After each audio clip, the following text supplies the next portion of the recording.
নমস্কার সুপ্রিয় দর্শক, নিয়মিত ভিডিও দিতে পারে না বলে আন্তরিকভাবে দুঃখিত।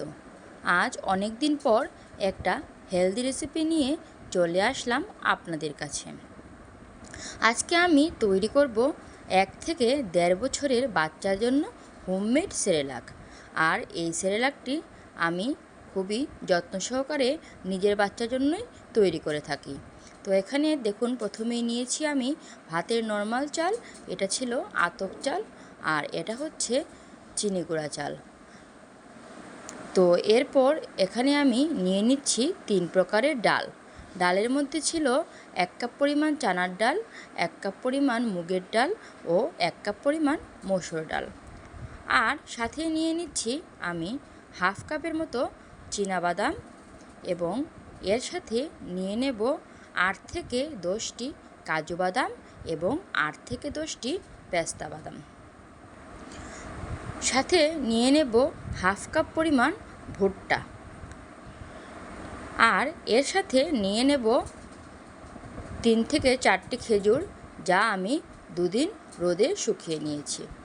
তো এই হলো আমার টোটাল উপকরণ। তো এখানে দেখুন, আমি আবার উপকরণগুলো বলে দিচ্ছি।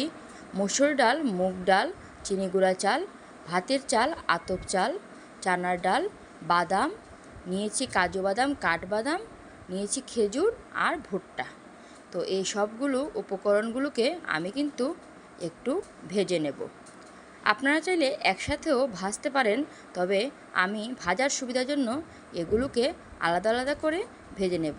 আর আলাদা আলাদা করে ভাজলে কোনোটা কম অথবা কোনোটা বেশি ভাজা হবে না। তো দেখুন, আমি কিন্তু একে একে সবগুলো উপকরণই এখানে ভেজে নিচ্ছি। আর খুব বেশি পরিমাণ যে ভেজে নিতে হবে তা কিন্তু নয়, মোটামুটি একটু ভেজে নিলেই হবে। তো একে একে আমি সব উপকরণগুলো ভেজে নামিয়ে নেব। আপনাদের কাছে সবসময় ভিডিও আপলোড দিতে পারি না বলে অসংখ্য দুঃখিত। আমার ভিডিওগুলো যদি আপনাদের কাছে ভালো লাগে তাহলে অবশ্যই ভিডিওটিতে লাইক করবেন। আর এখনও যারা আমার চ্যানেলটি সাবস্ক্রাইব করেননি, প্লিজ আমার চ্যানেলটি সাবস্ক্রাইব করে দেবেন আর পাশে থাকা বেল আইকনটি ক্লিক করে দেবেন। তো এখানে আমি একে একে ডালগুলো ভেজে নিলাম, এবার একে একে চালগুলো ভেজে নিব। সবগুলো উপকরণই কিন্তু খুব হালকা করে ভেজে নামিয়ে নিতে হবে। এই সেরেলাকটা আমি আমার নিজের বাচ্চার জন্যই তৈরি করে থাকি। 1 থেকে 1.5 বছরের বাচ্চার জন্য এই উপকরণগুলো অবশ্যই ঠিক আছে। আর বাচ্চাদের জন্য হেলদি খাবার সব মায়েদেরই একটা প্রচেষ্টা থাকে। সবাই চায় তার বাচ্চাকে কিছু হেলদি খাওয়াতে। তাই সবার চিন্তা করে এবং নিজের বাচ্চার কথা চিন্তা করেই আমার এই রেসিপি তৈরি করা। তো এখানে দেখুন, চালগুলো কিন্তু আমার একে একে ভাজা হয়ে গেছে।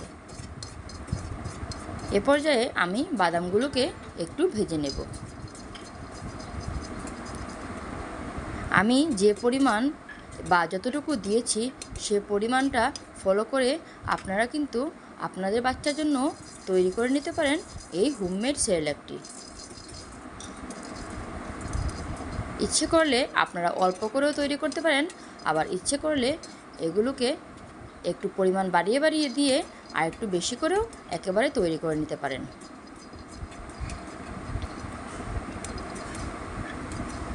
আর যেহেতু সবগুলো উপকরণ আমি নিজে জেনে দিয়েছি, তাই বাচ্চাকে খাওয়াতে এটাতে আমার কোনো সন্দেহ নেই।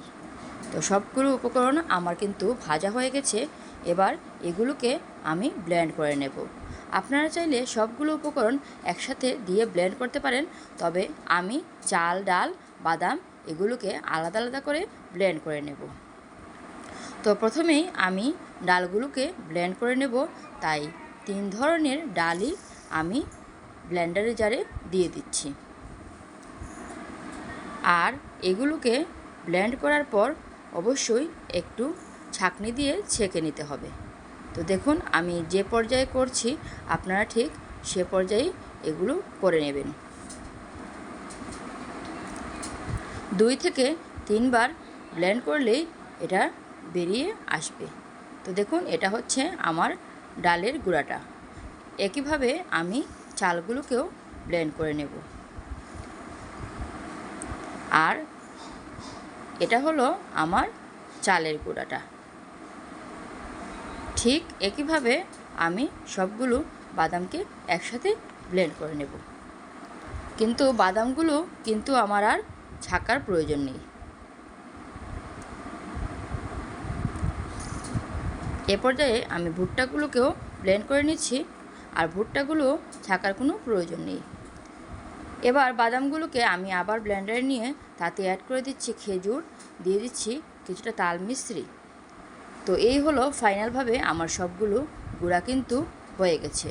এখানে 4 প্রকারের গুঁড়া দেখতে পাচ্ছেন।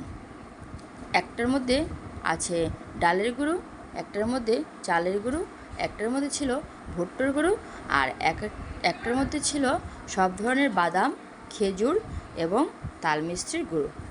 তো এটাকে দীর্ঘদিন রাখার জন্য আমি এগুলোকে আবার একটু ভেজে নেব। তবে আপনারা চাইলে এটা সরাসরি বাচ্চাকে খাওয়াতে পারেন। আমি যেহেতু অনেকদিন রেখে রেখে খাওয়াবো, তাই এগুলোকে সামান্য আর একটু ভেজে নিচ্ছি। তো একে একে আমি চালের গুঁড়া, ডালের গুঁড়া, ভুট্টা এই 3টিকে কিন্তু ভেজে নেব। তবে বাদামগুলোকে আর কিন্তু ভাজার কোনো প্রয়োজন নেই। আর এখানে খুব বেশি পরিমাণ ভাজতে হবে না, যেহেতু আগে থেকেই এগুলো ভাজা ছিল, তাই খুব অল্প পরিমাণ ভাজলেই হবে। এবার সবগুলো উপকরণ আমি একত্রে খুব ভালোভাবে মিশিয়ে দেব। এখন পর্যন্ত আপনারা যারা আমার ভিডিওটি দেখছেন, তাদের সবাইকে জানাচ্ছি অসংখ্য ধন্যবাদ। এভাবেই পাশে থেকে আমাকে সহযোগিতা করবেন। তো দেখুন, এটা হচ্ছে ফাইনাল লুক। আর এই হোমমেড সেরেলাকটা কিন্তু বাচ্চাকে অনেক দিন পর্যন্ত রেখে আপনারা খাওয়াতে পারবেন। তো আমি আপনাদেরকে একটু দেখিয়ে দিচ্ছি। দেখুন, এখানে আমি 2 চামচের মতো গুঁড়া নিয়ে নিয়েছি, আর সাথে দিয়ে দিচ্ছি একদম ফুটন্ত গরম জল। আর এটাকে আপনি যতই নাড়বেন ততই এটা ঘন হতে থাকবে। বিশ্বাস করুন, বাচ্চার জন্য কিন্তু এটা খুবই উপকারী। আর আপনার নিজের হাতে তৈরি এই সেরেলাক আপনি আপনার বাচ্চাকে নিঃসন্দেহে খাওয়াতে পারেন। ধন্যবাদ সবাইকে এতক্ষণ ধরে আমার ভিডিওটি দেখার জন্য। আমার চ্যানেলটি অবশ্যই সাবস্ক্রাইব করে দেবেন, আর যদি আমার ভিডিওটি ভালো লাগে তাহলে একটি লাইক করে দেবেন। ধন্যবাদ সবাইকে।